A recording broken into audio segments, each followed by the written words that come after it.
Les Koulounas sont de retour. Salut les amis, j'espère que vous allez bien. Vraiment, j'espère que vous allez bien. Le Real qui s'impose 3 buts à 2, c'est un résultat frustrant parce qu'on a vu une équipe liganaise vraiment brave, qui s'est donné à fond, qui a tout fait pour gagner ce match, du moins en grande partie.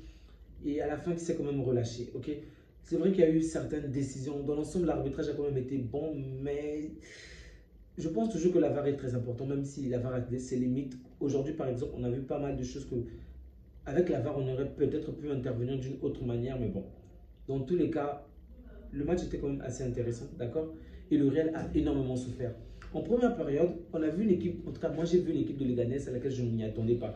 Je savais que le Real devait gagner ce match, mais je m'attendais pas à ce que le match puisse être aussi complexe du début jusqu'à la fin. Donc les Leganés qui parviennent vraiment à pratiquement être au-dessus du Real. En première période, vraiment, j'ai trouvé le Real catastrophique. Ils n'étaient pas bons. Vous jouez contre une équipe qui n'est pratiquement rien du tout face à vous. Et vous vous faites marcher dessus de cette manière-là. Donc il a fallu attendre la 18e minute de la part de Luka Modric. Et c'est Luka Modric qui change des choses en marquant son but. Bon, certes, les Ganes avaient pas mal d'opportunités, mais eux également, ils n'arrivaient pas à marquer. Il n'y avait pas ce petit déclic-là pour faire en sorte que leur équipe passe en avant. Et du coup, c'est Luka Modric qui va profiter à la 18e minute. Donc, le Real mène un but à 0. Les choses vont un tout petit peu se rééquilibrer, on va le dire ainsi, puisque c'est une grande équipe. C'est normal qu'elle domine. Et donc, le Real va reprendre l'ascendant sur l'adversaire. Et là, je me dis, c'est fini. Les Ganes ne vont pas faire grand-chose. Au pire des cas, ils vont peut-être vouloir marquer un seul but parce que pour moi, les Ganes méritaient au moins un but aujourd'hui par rapport à la prestation qu'elle avait faite jusque-là. Mais non, les Ganes se prend un second but, le but d'Hendrick. Hendrick qui jusque-là faisait un mauvais match. Vraiment, jusqu'à la fin, je retiens encore ce que je dis. Je n'ai pas trouvé Hendrick bon aujourd'hui, sincèrement. Et en tant que supporter, on dit souvent que parfois tu dois tester les jeunes, il doit faire ceci. Ouais. Et je fais partie de ces personnes-là qui pensent qu'il est trop vieux, qu'il aime tellement garder ces mêmes joueurs, les mêmes repères. Mais aujourd'hui, il me donne, je vais dire, aujourd'hui, je lui donne raison parce que de nombreux joueurs ont joué aujourd'hui, ils n'ont pas vraiment fait la différence. À la limite, Diaz est sorti un tout petit peu égulaire, mais Hendrick n'a pas été bon. Bon, Asensio quand même, même s'il n'a pas été aussi excellent que d'habitude, mais il faut tenir compte de son partenaire à côté qui n'était vraiment pas bon, Mendy, catastrophique. Donc, oui, il y a des moments qu'il faut comprendre les coachs. Parfois, lorsqu'ils ne mettent pas des jeunes, ce n'est pas juste parce qu'ils ne veulent pas des jeunes, ce n'est pas juste parce que les jeunes sont bruyants ou quoi que ce soit, mais c'est juste qu'en réalité, ils n'ont pas le niveau pour être là. Okay, c'est vrai qu'en début de la saison, Mbappé n'était peut-être pas bon, pas aussi bon qu'il est en ce moment, mais ça veut juste dire que les remplaçants, pendant l'entraînement en tout cas, lorsque les voyaient s'entraîner, ben, ces jeunes joueurs-là étaient peut-être encore pires que Mbappé. Parce que lorsque je les ai vus au terrain, sincèrement, moi, je n'ai pas été bluffé. Je n'ai vraiment pas été bluffé. Diaz a quand même fait de bonnes choses, surtout en deuxième période. Diaz est Güler, mais Hendrick, pas du tout. À l'exception du but, je n'ai pas du tout trouvé fameux. La rentrée de Vinicius également n'a pas été intéressante.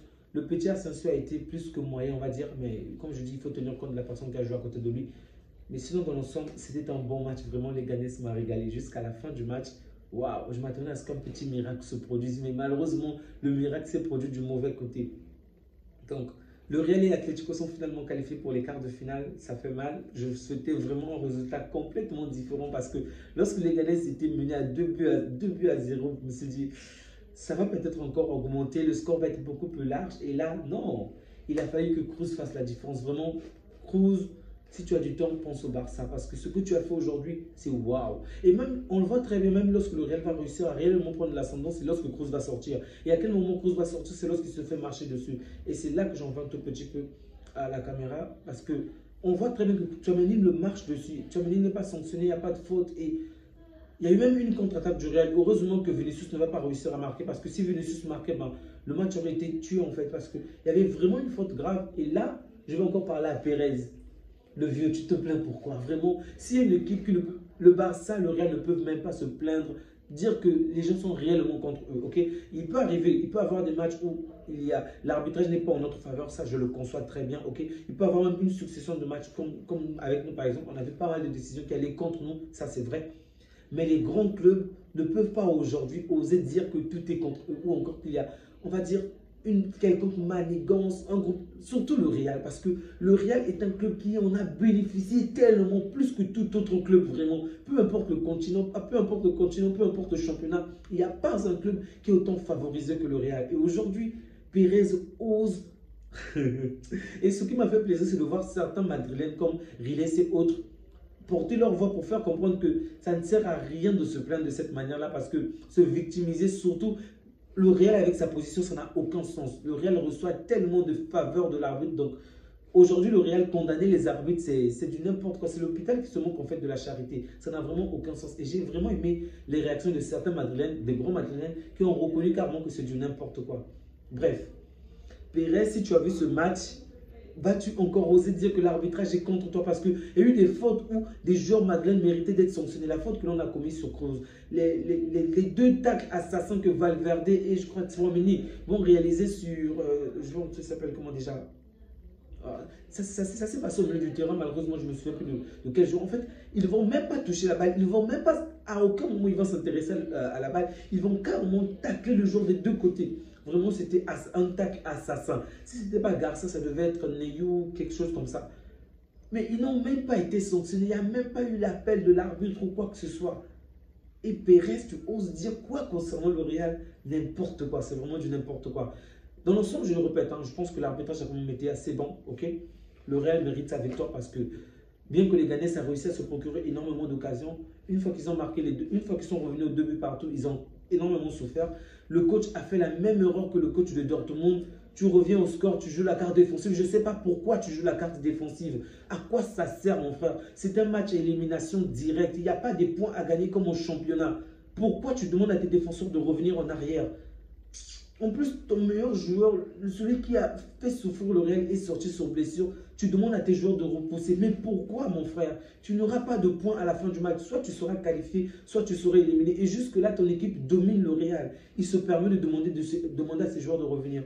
Et bien, plus que ces joueurs ont commencé à jouer la carte défensive, le Real a réussi à se procurer des occasions. Donc, si vous regardez simplement des statistiques, vous allez vous dire que le Real a eu plus d'occasions ou quoi que ce soit, mais en vrai, ça ne s'est pas produit comme ça. C'est les Ghanais qui dominaient. Et donc, jusqu'à ce que les Ghanais reviennent au score 2-2 partout, c'est seulement à ce moment-là que les Ghanais va jouer la carte défensive. Et donc, plus que les Ghanais va jouer la carte défensive, et ben le Real va se procurer énormément d'occasions, va à plusieurs reprises mettre cette équipe en danger. Mais sinon, vraiment, voir cette équipe gagner le match n'aurait choqué personne. Bon, c'est vrai que c'est mieux de voir le Real gagner parce que ça va donner plus de beauté au championnat, plus à la compétition, ok?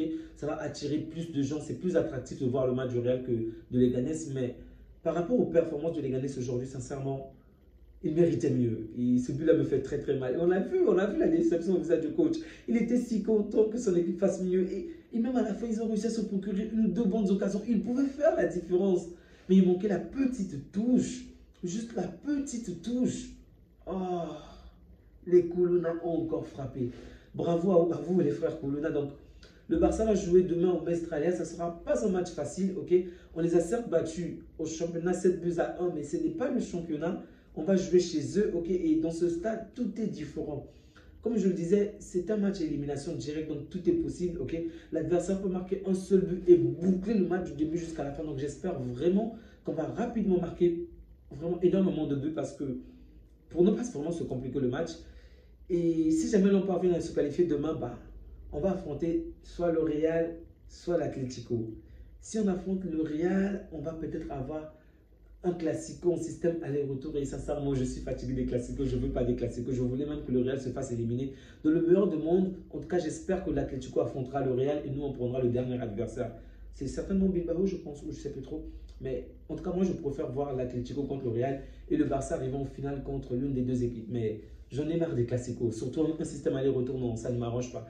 Bien évidemment, ça serait bénéfique, en tout cas pour nous, de jouer contre le Real 2 fois. Okay? Déjà, ça sera une préparation pour la Ligue des Champions, puisque on ne va pas jouer la Ligue des Champions pendant tout le mois de février. Et ça sera une manière également d'acculer le Real avec le nombre de matchs, parce que plus le Real va jouer des matchs importants, plus le Real va s'offrir en Ligue des Champions. On a vu de quelle manière Ancelotti a positionné pratiquement une équipe B aujourd'hui. La raison pour laquelle de nombreux joueurs n'ont pas été titularisés déjà, Mbappé a eu une petite blessure, donc il n'était pas là. Rodrigo n'a joué que la première période, Vinicius n'a joué que la deuxième période. Il les a préservés parce que vendredi, il va jouer un match important contre l'Atlético et après, il y aura des matchs contre City. Donc, s'il faut ajouter à cela le Barça, et ben, évidemment que les joueurs madrilènes seront épuisés. Peut-être que ça va servir les intérêts sur le plan au niveau de la Ligue des Champions parce que si le Real s'épuise contre nous, ben, facilement, si tu pourrais se sortir contre cette équipe en Ligue des Champions. Donc, si jamais ce scénario venait à se produire, évidemment, je vote directement pour ce scénario. Mais si le Real doit se qualifier, alors là, non, pas du tout, pas du tout. Vraiment, j'espère que le meilleur des scénarios va se produire, l'élimination du Real en Coupe du Roi, l'élimination du Real en Ligue des Champions, la perte de sa place en championnat, une saison parfaitement blanche. C'est ça le meilleur des scénarios selon moi. Bref les amis, je vais ne vous perdre le tableau que j'ai pour le Real et bien évidemment avec Yamal comme champion de la Ligue des Champions. Bon, on va se préparer pour demain parce que demain sera une journée encore plus impressionnante, encore plus chaude, un match plus intéressant que celui-ci. J'espère qu'on sera à la hauteur du rendez-vous. Les amis, prenez soin de vous ainsi que des vôtres et que Dieu vous garde. Ciao.